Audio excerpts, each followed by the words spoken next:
As a मकर हो या universal financial condition का जो बात कर रहे हैं, अभी बाजार के ऊपर आने वाला 3 महीना बड़े सारे विपत्ति देखने के लिए आएगा। बाजार माने तुला राशि माने मकर राशि का 10म स्थान, और तुला राशि का तीनों कंडीशन। आज सुबह का ही वीडियो था मेरा कि ये दोनों जगह, एक तो मीन कुंभ और इधर कन्या तुला, दोनों हायर रिस्क जोन पे हैं। इसके ऊपर मैं डिटेल वीडियो दिया हूं, रिपीट नहीं करना चाहूंगा। और उसके आने वाला समय में तुला के ऊपर सबका जमावड़ा हो जाएगा, ग्रहण लग जाएगा। जब मार्केट में ग्रहण लगेगा, ग्रहण माने कोई पॉजिटिव नहीं होता है।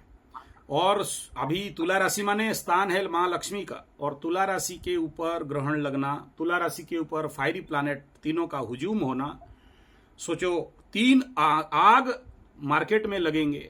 और इसके ऊपर भी डिटेल बता दिया हूं कि देखो, जहां स्टोर हाउस है, बड़े बड़े गोडाउन है, फटाका और वगैरह का स्टोर है, फायर हो जाने का बहुत संभावना है। होगा, गारंटी नहीं दे रहा हूं, ब्रह्मा भी नहीं दे सकते, हम कौन। तीसरा, तुला राशि वालों को भी सावधान रहना चाहिए। मकर राशि वालों को क्योंकि 10म स्थान में होगा तो उनके कर्म क्षेत्र में सावधान होना चाहिए। अब सीधा आपके फाइनेंस प्रश्न में आता हूं। फाइनेंस का कंडीशन क्या, कब तक सुधर जाएगा? भाई मेरे, आशा है, पॉजिटिव आशा है, चिंता मत करो। सबसे पहला 2 फाइनेंस हाउस रहते हैं, एक तो मकर राशि के 2nd हाउस कुंभ राशि, दूसरा लाभ स्थान, ये वृश्चिक राशि आपके लाभ स्थान बनता है, 8म स्थान कालपुरुष कुंडली का। This is 2 house for special finance. अब थोड़ा सा देख लेते हैं कि ये दोनों का कंडीशन क्या है। अभी सबसे पहला, यहां पर तो बैक गियर पे चल रहे हैं शनि बाबा। हाँ, अभी बैक गियर करके एक पॉजिटिव पार्ट ये है कि ये धनिष्ठा में आएंगे, और धनिष्ठा गते शनि स्थिते किम फलम, तो इसके ऊपर एक 3 मिनट का वीडियो दिया हूं कि धनिष्ठा में शनि आए और पैसा नहीं बरसे, ये संभव नहीं है। आता है, आएगा, बाप बोल के आएगा, आता है। अब उनका बात छोड़ दो जो शनि को खोपचे पे नहीं लिए, शनि को सेटिंग नहीं किए अभी तक, या जो भी रेमेडीज लेवल करना चाहिए नहीं किए, या जो आत्म सुधार, शनि 7.5 का एक ही शब्द है, दूसरा कुछ नहीं, वो है सुधार। और क्या? आत्म सुधार, ये 2 शब्द लगा लो। तो जो व्यक्ति आत्म सुधार, आत्मावलोकन, स्वदृष्टि कर लिया है, वो व्यक्ति के लिए तो धन प्राप्ति सहज है, सरल है, संभव है, होगा, होके रहेगा, पक्का होगा, एकदम डंके के चोट पे आचार्य संजय कह रहा है। नहीं किया, आत्म सुधार नहीं किया तो फिर कहा नहीं जा सकता। क्या ये एक फोर्स है, बट बकरी कंडीशन पे देंगे, बली अति बली हैं, अति वीर्यवान हैं, इसमें थोड़ा सा डाउट है। यानी धनिष्ठा में जाके मार्गी हो जाएंगे, स्मूथ काम करेंगे, थोड़ा देर स्टैग्नेंट हो जाएंगे, उसके बाद फिर से टॉप गियर में चलेंगे शनि बाबा, एकदम दौड़ेंगे भड़बड़ा के। तो ये एकदम समझ लो, देखो धनिष्ठा में शनि बाबा के 4th गोचर कहा जाएगा अनऑफिशियली, ठीक है। मतलब किसी नक्षत्र में 4 बार गोचर हो, ये बड़ा मुश्किल होता है। तो ये हो रहा है, तो ये समझ लो कि धन तो देंगे, ठीक है, टाइम आ रहा है। आपका जो प्रश्न है, इसमें एक पॉजिटिव पार्ट है कि धन तो मिलेगा, बाप बोल के मिलेगा। किनको मिलेगा? एक, जो लोग अब तक अपने कुंडली में रहे, जो भी ऑब्स्टेकल से, शनि 7.5 उजागर कर देता है, उगाड़ देता है आपकी कमजोरी और आपके राजयोग और दुर्योग को, और कहता है कि भाई इसको शांत करा लो। नहीं कराया, इसको आप ठीक नहीं कराए, ये बीमारी को, आपके कुंडली में जो बीमारी है 7.5 में उगड़ता है, कुंडली में जो भी दुर्योग है वो, उसको अगर अब तक बैलेंस कर दिए हो तो समझना कि आपका खाता, जो बोलते हैं ना टाली करना, लाल खाता ठीक कर दिया, तो अभी आप प्लस में आ जाओगे। नहीं किए हो, संभावना थोड़ा कम है, होगा तो उनको भी, लेकिन कम होगा। 10 रुपया मिलेगा, 20 रुपया मिलेगा। जो लोग ज्यादा किए हैं, ज्यादा सही किए हैं, उनको ज्यादा मिलेगा। नेक्स्ट है, ये है आपका 2nd house, flow of money, stock of money, धन का धन, वाणी, परिवार का क्षेत्र। लेकिन यहां द्वितीय का शनि शोक देता है, देगा, मानसिक शोक रहेगा, कहीं ना कहीं टिस रहेगा, मन में बार बार विचार होगा, मेरे साथ ऐसा क्यों हुआ, ऐसा मैं तो किया नहीं था, लेकिन मेरे को ऐसा दुष्फल क्यों मिला। ये शोक रहेगा। दुख का दूसरा भाव का नाम शोक है, वो होगा। दुख अलग है, शोक अलग है। तीसरा बिंदु यह है कि दूसरा फाइनेंस का घर देख लेते हैं, जहां पर लाभ कहते हैं हम लोग, बेनिफिट कहते हैं, वृश्चिक राशि।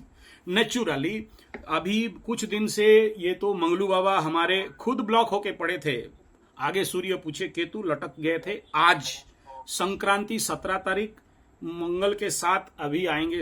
मंगल को ओपन आउट कर दिए, खोल दिए। अभी देखना कन्या वाले थोड़ा सा फ्री फील करेंगे। बट यहां प्रॉब्लम क्या हो गया कि ये जो सूर्य है, ये मंगल है, अभी कंबस्ट हो जाएगा, लाभ का मालिक आपका है ना। तो जब कंबस्ट से आउट हो जाएगा तो एक चांस है कि हां आपको कुछ मिलेगा। लेकिन जब ये मंगल अपने घर में आ जाएगा, ठीक है, तो वो लाभ स्थान में मंगल, लाभ स्थान में सूर्य, लाभ स्थान में बुध, लाभ स्थान में शुक्र, चारों का चारों अपॉर्चुनिटीज मकरू वालों को मिलने का पूर्ण संभावना है, मिल सकता है। गारंटी के साथ बोलता हूं। अगर आप ऐसे कहो कि एकादश स्थान में 4 ग्रहों का गोचर होने वाला है, मकरू खाली हाथ में बैठा है, फिर ये तो गोचर का दोष नहीं है, ग्रहों का दोष नहीं है, आपके कुंडली का दोष है। ठीक है, तो आने वाला समय मकरू के पास बड़ा अपॉर्चुनिटीज है, ये सत्य है। लेकिन अभी नियर फ्यूचर 3 महीना में आप कहोगे तो ये कहीं से भी नहीं दिख रहा है। और अक्टूबर में ग्रहण लगेगा, नवंबर में क्रॉस ट्रांजिट होगा, और ये फिर मंगल और केतु अंगारक लगाएंगे। तो ये सारे जो कंडीशन है, ये थोड़ा सा 1-2 महीना थोड़ा सा और एग्जामिनेशन लेगा, आपका टेस्ट होगा और थोड़ा सा टेस्ट होगा, एग्जाम देना पड़ेगा। लेकिन उसके बाद एकादश का चारों प्लैनेट का गोचर है। पर्सनल अभी नुकसान कोई नहीं दिखाई दे रहा है। पर्सनल नुकसान का अगर बात करेंगे तो अष्टम का सूर्य दिया, अष्टम का मंगल दे दिया। अभी ये महीना सितंबर 15-17 से अक्टूबर 17 तक का चांस है, कुछ पर्सनल नुकसान का संभावना है, क्योंकि अष्टमाधिपति नवम में भाग्यस्थान को ब्लॉक कर रहा है। भाग्याधिपति जाके अष्टम से नवम की ओर आने वाला है। तो ये कंडीशन कहीं ना कहीं थोड़ा सा नेगेटिव बिल्डअप करेगा, मैं मानता हूं। और अभी क्योंकि ये शनि मकर और कुंभ के एक्सिस में जो नक्षत्र है, धनिष्ठा है, वहां आएंगे और फिर रिवर्स गोचर करेंगे, तो थोड़ा सा तनाव, मानसिक तनाव कुछ बिल्डअप हो सकता है, बढ़ सकता है। लेकिन जो लोगों को बहुत बार प्रयास करके बताया हूं कि बाबू लोग अग्निहोत्र करो, तनाव से दूर हो जाओगे, अग्निहोत्र करो, सुख शांति समृद्धि मिलेगा गारंटी के साथ। मैं आचार्य संजय करता हूं तभी बोलता हूं, बिना मतलब का भाषण नहीं देता, करता फिर बोलता, आचरण करता हूं, आचरण का बात बोलता हूं, इसीलिए आचार्य लिखवाता हूं, नहीं तो नहीं लिखता, भाषण दाता बोल देता, भाषणे वाला बस। तो ये करना पड़ेगा, फिर जाके बिल्डअप होगा महाराज। आपको दूसरा 1 घंटा 30 मिनट का वीडियो दिया, पेट साफ धन आएगा, पेट गंदा धन नहीं आएगा। जैसे खाओगे अन्न ऐसा होगा मन, ऐसा होगा तन, ऐसा होगा धन। यही सूत्र नहीं समझोगे क्या करूंगा। तीसरा बिंदु क्या बताया कि भाई चतुर गायत्री नहीं कर सकते हो, 3 गायत्री तो करो, 3 गायत्री नहीं कर सकते हो, 1 गायत्री तो करो। माला उठाओगे नहीं, जब करोगे नहीं। जो आदमी, एक बात बताइए, जो आदमी माला उठाएगा दाएं हाथ में, बाएं हाथ में भ्रामरी, अनुलोम विलोम या ओंकार, तीनों के साथ अगर वो जाप करता है, 3 बार, सुबह ब्रह्मा गायत्री, विष्णु गायत्री, रुद्र गायत्री, काली गायत्री, 4, मैं 4 करता हूं, बोलता हूं, नहीं करता नहीं बोलता। 1 गायत्री तो कर लो, 1 गायत्री तो कर लो, फिर देखो जीवन में क्या परिवर्तन नहीं होता है। ब्राह्मण का बच्चा गायत्री का माला नहीं पकड़ा आज तक, गायत्री मंत्र नहीं किया और बोलेगा कि मेरे को नहीं मिलता। गायत्री एक ऐसा शक्ति है, ये चारों 4 गायत्री ऐसा शक्ति है, उसके सामने क्या राहु, क्या केतु, क्या शनि और कौन क्या है बताओ। कलयुग में सबसे बड़ा शक्ति है हरिर नाम, हरिर नाम, हरिर नाम केवलम। बड़ा बड़ा अनुष्ठान करो, बड़ा पूजा करो, बड़ा पत्थर पहनो, 21,000 50,000 खर्चा करो, कोई जरूरत नहीं है। इतना करके देखो ना, फिर चमत्कार होता है, होगा, बाप बोल के होगा। और आप जो प्रश्न है कि क्या मुझे पर्सनली कुछ इफेक्ट हो सकता है क्या, देखो ये 7.5 का खेल, इसमें नेचुरली ये जो अभी एक बड़ा क्रूशियल टाइम पीरियड आ रहा है, अगले वाला 2 महीना, ये जब तक कन्या से सूर्य पार नहीं करता है, आपके नीच सूर्य नहीं होगा, और यहाँ ये ग्रहण खत्म हो जाने दो, राहु 3rd में चला जाएगा, केतु 9 में आ जाएंगे, एकदम बहुत आप देख लेना, उस समय एक बड़ा छलांग मारने वाला समय आएगा, बड़ा जंप करने वाला टाइम आएगा। और तीसरा यह है कि हाँ, 1.5 साल आसपास जब राहु शनि पास जाएंगे, मकरू को एक बड़ा झटका लग सकता है। वो क्योंकि एंड पार्ट ऑफ दैट जो नहीं होना चाहिए, 7.5 उतरते में लास्ट में दंड नहीं देता है, लेकिन वो दिख रहा है क्योंकि 2nd हाउस यहां पर बड़ा वनरेबल होगा, वो टाइम है। और उससे जो बचना चाहते हैं, उससे मैं बार बार बोला हूं, गोमूत्र गोमूत्र गोमूत्र और गोघन बट्टी अभी से लेना चालू करो। Otherwise your mouth is highly affected, remember it. मैं शब्द लगाना नहीं चाहता हूं ऐसा हो जाएगा तैसा हो जाएगा, लेकिन संभावना बहुत है, और ऐसे भगवान ना करे किसी के साथ हो। अभी से उसका एक ही सोल्यूशन है, दैट इज अग्निहोत्र is the fast solution, another is गोमूत्र अर्क और गोघन बट्टी, अनदर सोल्यूशन। बहुत डेंजर दिखाई दे रहा है मेरे को, लेकिन मैं बोलना नहीं चाहता हूं। लोग मन ही मन सोच के और ज्यादा टेंशनुआ जाएंगे, तनाव में आ जाएंगे। ऐसे शब्द गलत नेगेटिव लगाना नहीं चाहता हूं, बिना फालतू का भयभीत किसी को करना नहीं चाहता हूं, बट दिखाई नेगेटिव दे रहा है। उस समय बहुत सारे नेगेटिव रिजल्ट आएंगे जरूर, लेकिन मैं भगवान को डेली प्रार्थना करता हूं कि प्रभु मेरे मकरू लोगों को ऐसा नहीं होने देना, क्योंकि सेकंड हाउस अफेक्टेड हो रहा है। और दूसरा अफेक्टेड होंगे तुला राशि का सेकंड हाउस, दोनों शनि राहु का एक दृष्टि जाएगा यहां, वो बहुत ज्यादा वो वनरेबल कंडीशन बिल्डअप कर सकता है। तो ये नेचुरली एक तो मकर का सेकंड हाउस, तुला का सेकंड हाउस, ये कहीं ना कहीं इनका दोनों का एनर्जी यहां पर मतलब आके स्टॉक आउट हो रहा है, इसलिए थोड़ा चिंतनीय विषय वो टाइम है। If you are a Makar person और आपका पंचमाधिपति संतान का स्थान, अभी जो प्रश्न कर रहे हो ये महीना तक, क्योंकि शुक्र स्वयं आपसे अष्टम में चल रहे हैं, पंचमाधिपति संतानाधिपति अष्टम में, तो this month is not good for your child, not good for your love affection, not good for your general meditation and all this thing. Meditation के लिए सपोर्टिव हो सकता है, बट बाकी चीज के लिए नहीं हो सकता है। और इसके बाद का अगर बात करते हैं, शुक्र के घर में दोनों का जो एक्सिस है, इस कंडीशन पे तो मैं कहूंगा कि एज ए क्वेश्चन ऑफ मकर राशि संतान गुड है। बाकी लेकिन आपका बेटा का कुंडली में अगर किसी प्रकार का समस्या है वो नहीं कह सकता हूं, लेकिन क्योंकि आपका बेटा का कुंडली में नहीं देखा हूं, लेकिन आपका कुंडली के अनुसार आपका पुत्र का उन्नति, आपको मान सम्मान का प्राप्ति दिख रहा है। और सेकेंडरी फैक्टर है, मैं कई बार बोल चुका हूं कि इस साल का या अभी जो आने वाला Padma Vibhushan, Padmashri, Guinness book of world record और सबसे वर्ल्ड का टॉप जो नोबेल लॉरिएट, यहां देख लीजिएगा एक ना एक मकर कहीं ना कहीं से होगा, और ज्यादा ही मकर ही होने से हो सकते हैं। जो मकर लोगों का ऐसा राजयोग है उनको इंटरनेशनल नेशनल अवार्ड मिलना है, मिलेगा, बाप बोल के मिलेगा, देख लीजिएगा।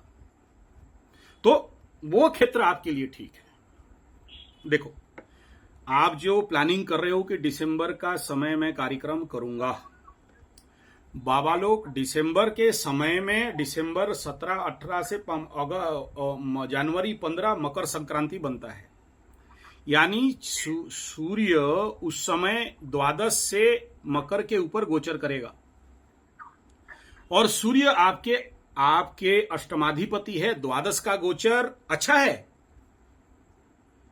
खर्चा तो बढ़ाता है, ठीक है, लेकिन क्योंकि एक दृक स्थान का लॉर्ड दूसरे दृक स्थान में जाता है तो गुड है यार, इसमें टेंशन काहे को। ये चिंता करो कि बिफोर मकर संक्रांति, जब मकर में सूर्य घुसे उससे पूर्व आपके काम ताम सब तमाम ठीक कर दो। घुसने के बाद अष्टमाधिपति लग्न में ये it is not good, it is not good.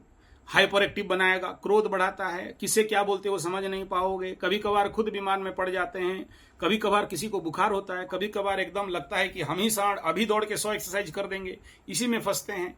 तो वो जनवरी कंडीशन मकर के लिए आफ्टर 15 जो मकर संक्रांति का 14 मकर जो मकर का बोलता हूं, उससे पहले अगर कर देते हो एक राजयोग प्रकार का फल मिलता है, इसमें नो डाउट, लेकिन खर्चा बढ़ेगा क्योंकि द्वादश का गोचर रहेगा, बाकी प्लैनेट भी उसी आसपास चलेंगे उस समय।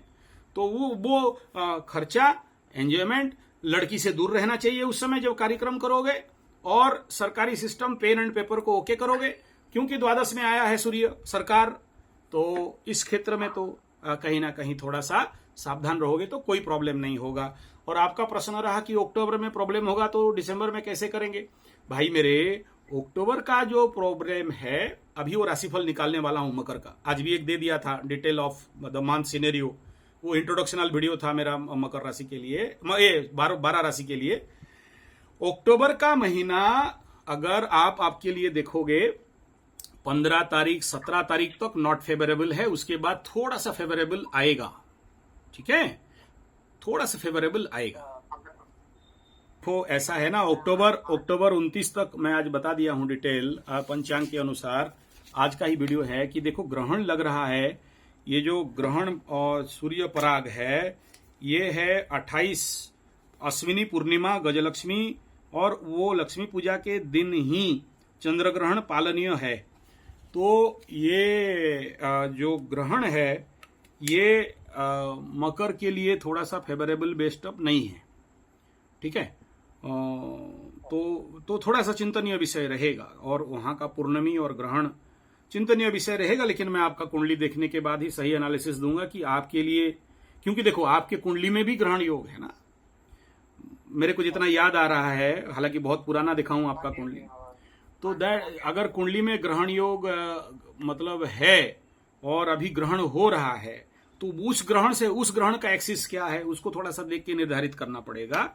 अगर वो इस ग्रहण से वो ग्रहण 6, 8, 12 का एक्सिस नहीं है, उसके ऊपर ये नहीं आ रहा है। मेरे को जहां तक याद आ रहा है टोरस का ग्रहण आपका था, नहीं मेष में ग्रहण, याद आ गया, मेष में था आपका ग्रहण। Yes, 4th house is affected, yes this is on that house, 7th aspect, दोनों वही ग्रहण आ रहे हैं अभी। या मैं आपका कुंडली,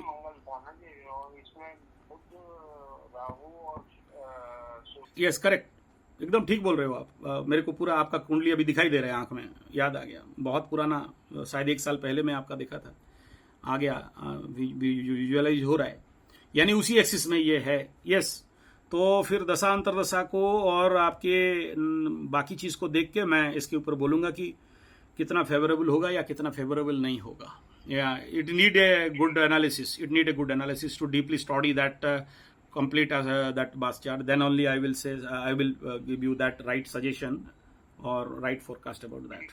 हाँ, ऐसे मतलब गंभीर विषय हल्का में नहीं लेना चाहिए।